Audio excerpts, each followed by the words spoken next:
I would like to show you an example of how and where generative AI fits into real-world business scenarios.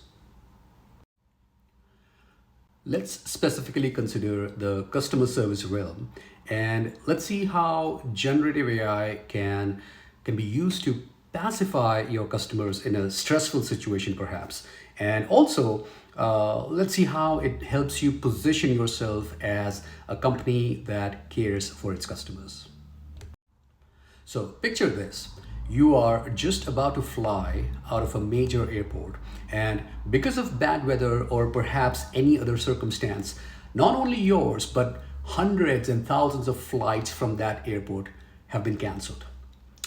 There are no flights out of that airport for the next 2 days. That airline that you were flying with, they did not give you any vouchers, they did not give you any refund, they did not book you any hotel, and you are irate. You are very, very upset.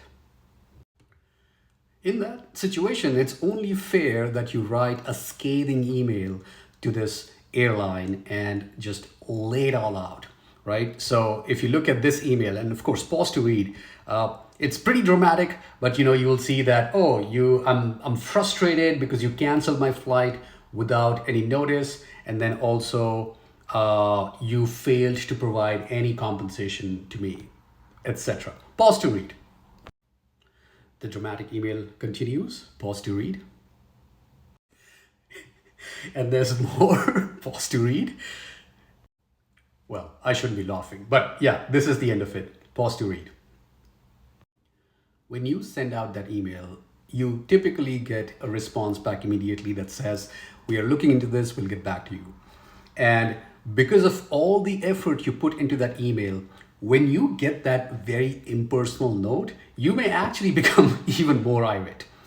To avoid those situations, some companies actually use some more like templates that kind of indicate that, yeah, your email has been read. I mean, not really, but they try to personalize it to some extent, but even those are not very helpful, especially in an escalated situation like this.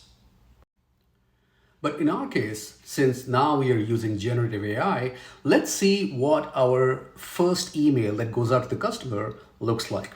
And now you will see that it is a lot wordier, and this is actually a very empathetic email and in the right context of the original email that the customer sent. And you will see it's saying things like, oh, we are committed to providing our customers with the best possible service. We regret that, your expectations were not met, etc. Of course, pause to read. So it's giving you all these details, and it's presenting the company as a very empathetic company, profusely apologizing for this bad experience this customer had. Also notice that it actually goes on to say, we will provide you with a full refund for the canceled flight as well as compensation for the additional expenses incurred during your stay at the airport. Now, if you read any of those original email, that's what this customer is asking for. And generative AI is actually promising everything that this customer asked for. We'll get back to that in a second, but let's see how this email was generated. So that email was generated by AI Builder, which is Microsoft's low-code AI engine. So you will see all these different steps. So this is called Power Automate, which is Microsoft's low-code, workflow engine. So here you will see this step right here. Generate response to user. That's what's using generative AI. And that step is essentially a prompt. So you will see that's where we are saying, create an empathetic response to an upset customer based off the given text. Let them know that we will help them with their issue to the best of our ability.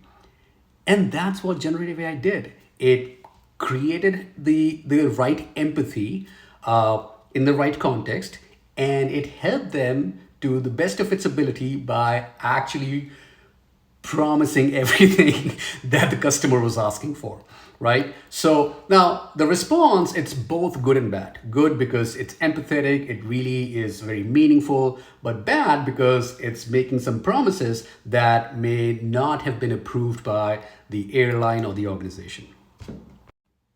Now, how do you fix the bad part?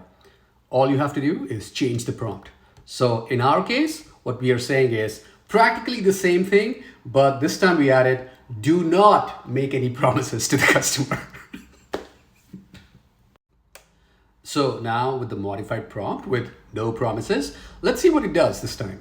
So now you will see that again, it's a very empathetic response, but what it's now, there are no promises, and all it's saying is, we are currently looking into the matter and we'll do our best to resolve this issue, right? No more promises, but still a very meaningful response from the company to the irate customer.